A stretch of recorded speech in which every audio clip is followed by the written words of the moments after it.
All things are possible if you believe. Well, you know, I studied for a long time. I started to study this book, Think and Grow Rich. And he talks about belief in here. He says, you're not ready for what you want until you believe you can get it. I found that the only two sources of reference we can go to find out anything about ourselves is science and religion. They all say you've got to believe. So I kept figuring out, how do you believe? How do you change a belief? Interesting subject, because I'm going to tell you something. Your results are nothing but the manifestation of your belief system.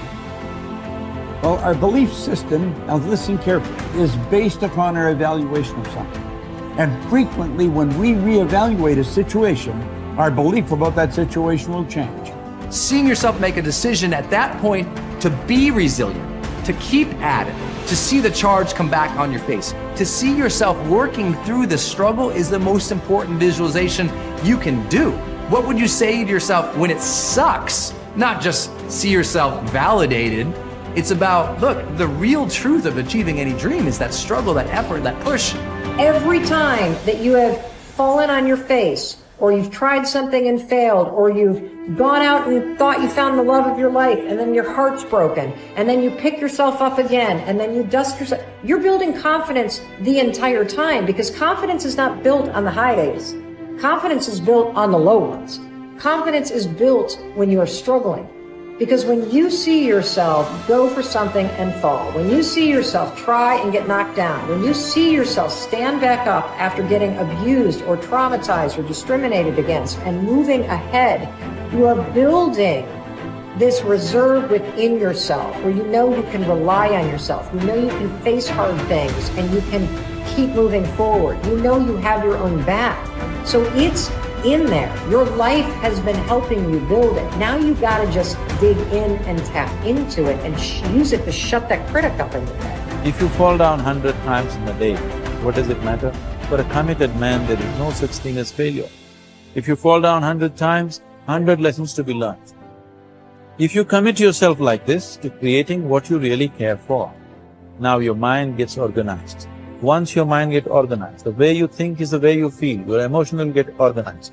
Once your thought and emotion is organized, your energies will get organized in the same direction. Once your thought, emotion and energies are organized, your very body will get organized. Once all these four are organized in one direction, your ability to create and manifest what you want is phenomenal. When we say a joyful world, that means everything that you want has happened. Aristotle wrote in his famous Nicomachean Ethics that the common aim of mankind is to be happy. However, each person defines happiness. One thing we know is that the more confident and the better we feel about ourselves, the happier we are and the more effective we seem to be in everything we do. Self-confidence, however, is really a state of mind based on your belief systems. Belief or faith enables you to act boldly in the face of uncertainty. Confidence enables you to face changes and difficulties and unexpected setbacks with calmness and clarity, and allows you to respond more effectively under any circumstances. The law of belief, an important corollary of the law of cause and effect, says that your beliefs become your realities. You do not believe what you see, but you see what you believe. William James of Harvard said that belief creates the actual fact. In the Bible it says, according to your belief, it is done unto you. If you believe strongly enough and confidently enough, your outer world will tend to conform to a pattern consistent with these beliefs.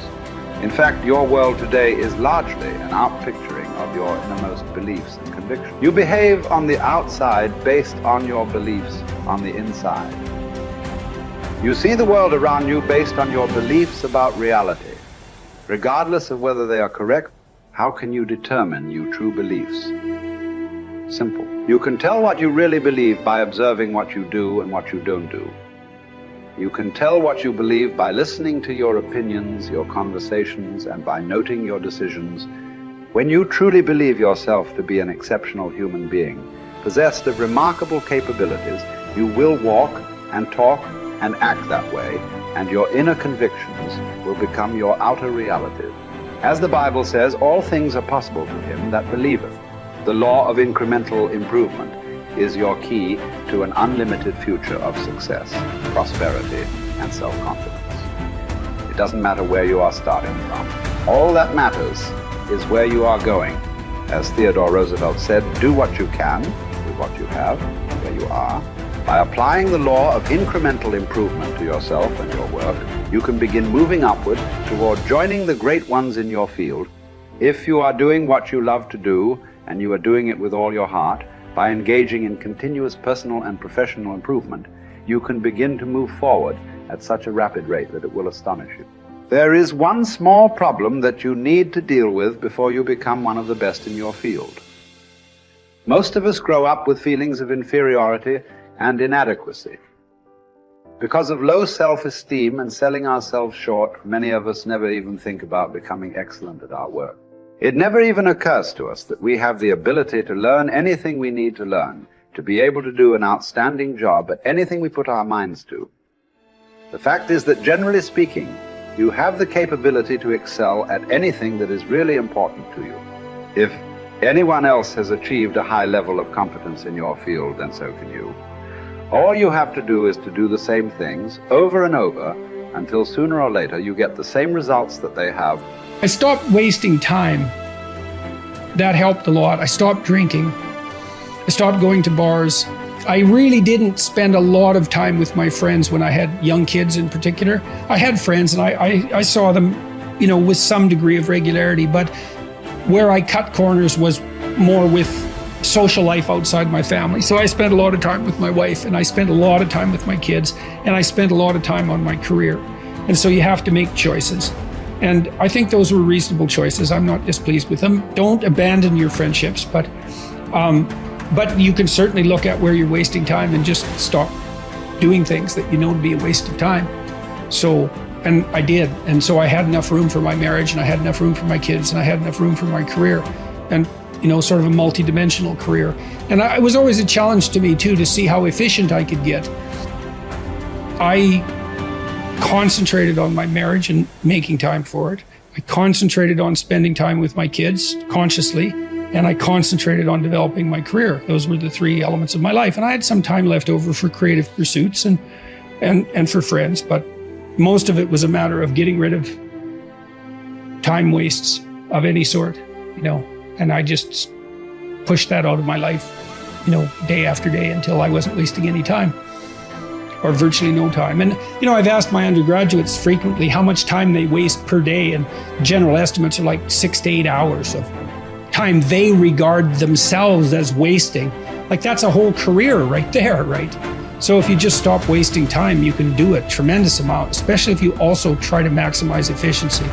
And I always found that incredibly motivating.